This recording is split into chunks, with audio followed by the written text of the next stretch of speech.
Hello, Trailblazers. Welcome back to the Declarative Academy, where we make Salesforce learning simple, structured, and fun.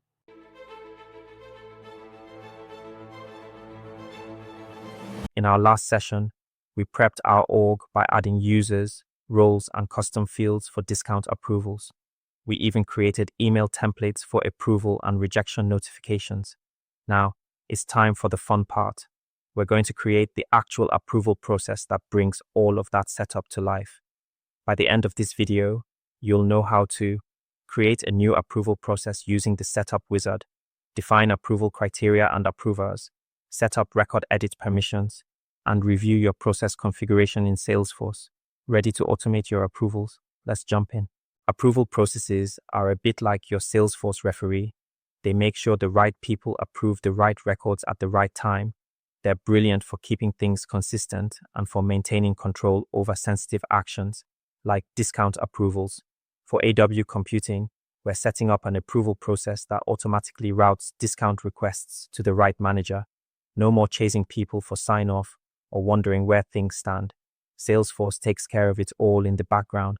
So, let's jump into setup and get started. In setup, type approval processes into the quick find box and select it. Then, in the drop-down labeled Manage Approval Processes for, choose Opportunity, because that's where all our discount data lives. Next, under Create New Approval Process, select Use Standard Setup Wizard. This wizard is your step-by-step guide. It's great for admins who want a clear, structured way to build their first approval process with confidence.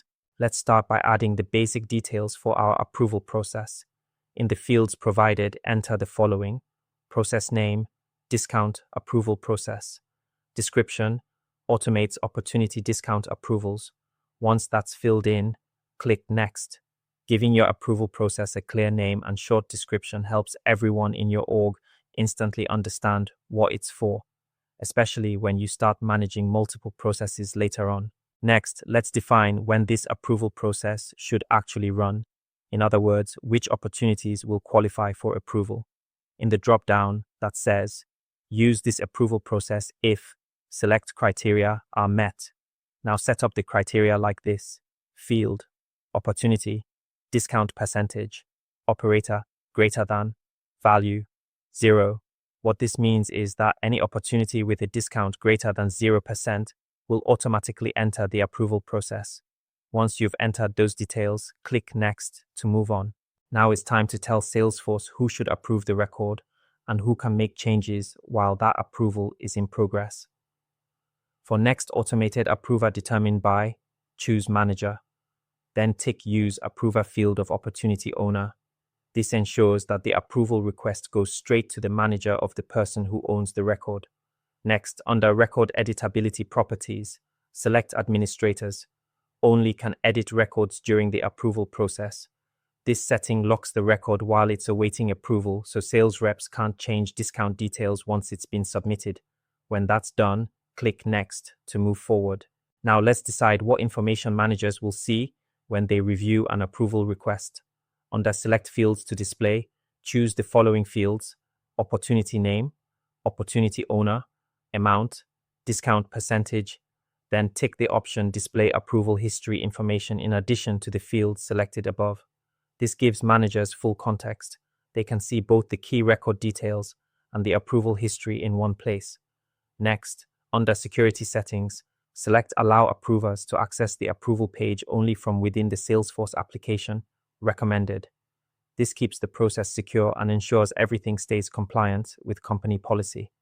Once that's all set, click Next to continue. Next, we'll decide who's allowed to submit records for approval. Under Submitter Type, select Owner. Then, under Allowed Submitters, choose Opportunity Owner. This setup means that the person who owns the opportunity, typically the sales rep, can submit their own discount request for approval. There's one small but important step here. Deselect Allow Submitters to recall approval requests. That setting prevents users from pulling their requests back once they've been submitted, keeping the approval flow consistent and controlled. Once you've done that, click Save to lock in your settings. Once you click Save, Salesforce will show a page asking, "What would you like to do now?" Choose "I'll do this later." take me to the approval detail page to review what I've just created, and then click Go. You'll be taken straight to your new approval process detail page, where you can see all the settings you've just configured, from entry criteria to approver rules and record permissions. And that's it. You've just laid the foundation for your discount approval process. Nice work. Let's recap what we've accomplished. We created a new approval process on the opportunity object, defined criteria so only records with a discount greater than 0% are included, assigned the manager as the next approver, locked records during the approval process for data integrity, specified the submitter as the opportunity owner. That's a complete setup for the approval structure. Your org is now ready to handle automated routing. In the next video, we'll move on to defining submission and approval actions, where we'll add the real automation that triggers when records are submitted, approved, or rejected.